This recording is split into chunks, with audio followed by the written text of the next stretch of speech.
Hello there, and welcome back to the Chap'S Guide, the channel where we explore a multitude of topics that will help the modern day gentleman on his journey to Chap Nirvana. Now today, well, it's a bit of a follow-up really, because in the middle of the British summertime, I think it was in August, I did an everyday carry video where I talked about the things that I had in my pockets and we discussed my sort of thoughts and views around those items. Now today, it's a bit of a follow-on, as I say, because we're in the middle of British winter time and the things that I carry change quite markedly compared to what I carry in the summertime. And in fact, I tend to carry a lot more things around in the winter time because, you know, the weather dictates that I need more things to stay warm and dry and to complete my function as a modern day chap. So today I'm going to take you through the things that I carry in my bag on a daily basis to help me get through the winter time. So let's talk about the bag itself, the thing that allows me to hump these things around with me. And this is quite a pretty straightforward, it's a leather valise or hold-all made by a British company called Costello. Now it's a relatively young company. It's only created in the 1990s, and Costello was a fashion house which branched into luxury luggage. I quite like quite a few of the leather products they produce, but I only own one product, and that is this leather valise. It's a nice healthy size. I can get everything that I need to in here. They're modestly priced, a couple of £100, which, although it sounds expensive in the modern era, you know, when you're talking about leather luggage, it's towards the modest end compared to some of the much more expensive brands. It's not that well known, perhaps not so prestigious, so it allows them to knock these things out. This particular model, it's in a sort of oiled leather. It has a nice big shoulder carrying strap as well, which can be attached. Nice and comfortable, easy to carry, and allows me to get my stuff around with me in style. So if I'm going out for the day, perhaps on the train up to London, I can get quite a bit of stuff in there, you know, wet weather garments, an extra sweater, things like that. So highly practical and modestly priced. So let's delve inside the bag to see what I've got with me in the winter time, which is going to be useful. Now the first thing, and you've seen me wearing one already today, and that's a hat. I've always got a hat somewhere nearby, in the car, in my bag, or on my head. And you know, this is just a pretty standard Kangol woolen flat cap. I'm trying to think what it was for a moment there. And I just tend to like flat caps because you can throw them in a bag. They don't get, you know, damaged or creased if you do so.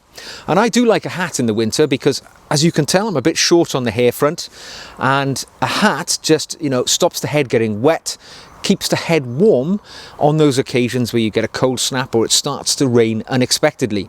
So I've always got one of those inside my bag, keeping the old noggin dry and warm. So delving into the bag again, I've talked about the head. Let's talk about another extremity, and that's the hands. Now, I actually suffer with a circulatory problem called Raynaud's disease, which means my hands get really cold and it affects the blood flow to my fingers. So for me, it's really important to keep the hands nice and warm in the winter time. And last year, I invested in a pair of Barbour brand leather gloves.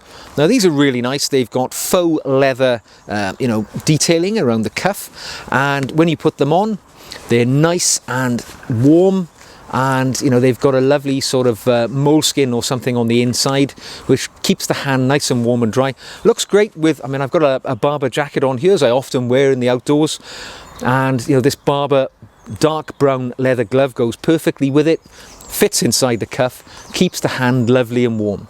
Now, one of the things I always find with leather gloves, and you'll always see me wearing leather gloves generally in the outdoors, is the fit is really important with a glove. Because it's not how close to the hand or how tight the glove is which is important, because it's, as you know probably, it's not the glove that's keeping your hand warm, it's that air trapped inside the glove between you and the glove, a bit like a wetsuit, you know, it's that layer of water inside the wetsuit that keeps you warm. Same goes with gloves. So make sure your glove fits nice, not too snug, just allow that insulating layer of air inside the glove, keeps the hand lovely and warm. And I have to say, this pair of brown leather Barbour gloves, which I bought off eBay about £25 actually. They retail for about 60. I got them for about £25, brand new with tags, because I got them in some sort of, you know, sale or whatever. They are great and they work perfectly in these cold winter months. Well, let's delve inside the bag to see what else I've got in there which makes my life possible. And oh, technology, here we go. Right, so my tech of choice is Apple, and this is a 2017 model MacBook Pro. And I've had this from new, 2017, and I do everything on this. This is what allows me to undertake these videos. I use iMovie to do the editing, and pretty much everything else as well. And it's all connected to my other tech. So my Apple MacBook Pro is what allows me to get through life. Nice and sturdy and robust item. It feels quite solid, which is what I really like about Apple engineering. And, you know, in the bag, it feels solid. It's safe. I don't worry about jiggling it around too much. And yeah, a great bit of kit for my life. So staying in the bag and diverging a bit from tech is I'm also quite a classically old-fashioned chap. And whilst I use the old MacBook for the majority of my life stuff, I'm also a big fan of maintaining a bit of redundancy when it comes to important things. So if that MacBook should ever break down, get stolen or whatever, I want to know that I can continue my life seamlessly. And I really find something comforting in writing in a diary. And probably for the last 10 years, I've been using a Moleskine diary. And this is the sort of week to view version of it. And I really do like these because they lie flat on a desk. So when I sit down to do my day's work, get my diary out, leave it on the desk there. And I like the fact it's got a week to view, you know, the working week, weekend as well. Nice and easy, plenty of room to write in my meetings or whatever appointments I have. And yeah, just an all over good experience. I like the Moleskine products because the paper is of a good quality gauge. So I like to write with a fountain pen, and you know, paper which would allow seepage through the fountain pen through the paper would be a no-go for me. And the Moleskine, you know, it can take a nice fountain pen ink without sort of going through all the pages. Just makes a perfect life companion for me as I go about my daily activities. So what else have I got in here? Well, I'm not going to bore you with an umbrella. I don't go very far in this country without an umbrella, and a little folding umbrella in the bag, always there as well. But delving a bit deeper, staying in the techie world really, I'm a voracious reader. It's how I sort of gather a lot of my personal education, because let's be honest, every day is a school day. You've got to keep learning. And I use a Kindle. It's quite an old-fashioned one now. This is probably about 4 years old. I've had this one. It was a gift from my wife one Christmas. And it just is the perfect companion when you're out and about. You know, you can whip it out because it's backlit. You can read it in dark conditions. And, you know, I've got loads and loads of books in here. In case you're interested, I really try and limit myself to non-fiction. I love autobiographies and biographies. I find that if I read what other people have done in their life's journey, I can actually gain little bits and nuggets of my own. But at the moment, I'm going through a phase of catching up with some of the classics, and I'm reading To Kill a Mockingbird because I've never actually read that in my school days. So I'm reading that at the moment. And then I've promised myself I'm going to embark on some of the old classic Ian Fleming James Bond books.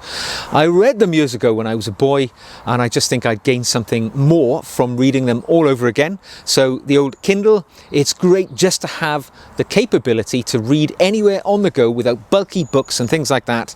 So it's always in my bag.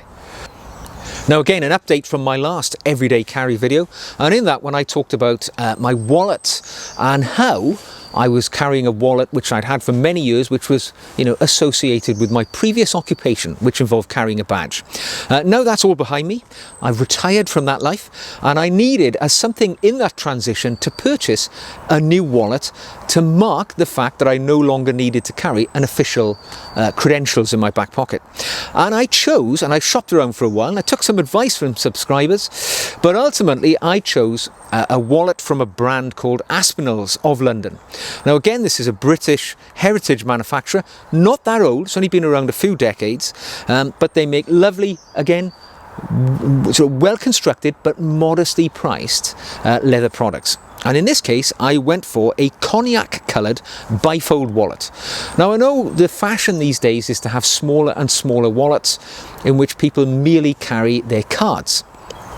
I'm a bit of a conservative classicist, as you'll have noticed if you follow this channel, and whilst I do have the majority of my cards inside my wallet, I also like to have a space to have cash, because, you know, old-fashioned, I like to carry some cash, and a couple of other pockets as well to put stamps and things like that, you know, because I just like to have these things, you know, it makes me comfortable, and I like to have a fair presence in my back pocket so I can feel that it's there. Yet it's not so big that it spoils the drape of my clothing and protrudes visibly from my clothing. So at the moment it's a little bit fat, this one, because I'm still slimming it down. You know, I'm probably carrying a bit too much cash at the moment, and I've got 1 or 2 cards which I can, you know, place into retirement. But lovely wallet, just feels pretty good in the pocket, looks pretty good on the eye. I like that sort of reddy ox blood colour as well, and perfect for me as I've transitioned to a new phase of my life. An important part of my everyday carry is the watch that I wear to keep track of the time, because I love nice watches. It's one of my few vices actually in life. And in my last everyday carry video, I was wearing a Rolex Datejust 36mm, pretty, you know, dressy watch in many regards, but it was a watch at the time I was deeply in love with. It had a blue face. I do love that watch, but I tend to wear it with more formal clothing.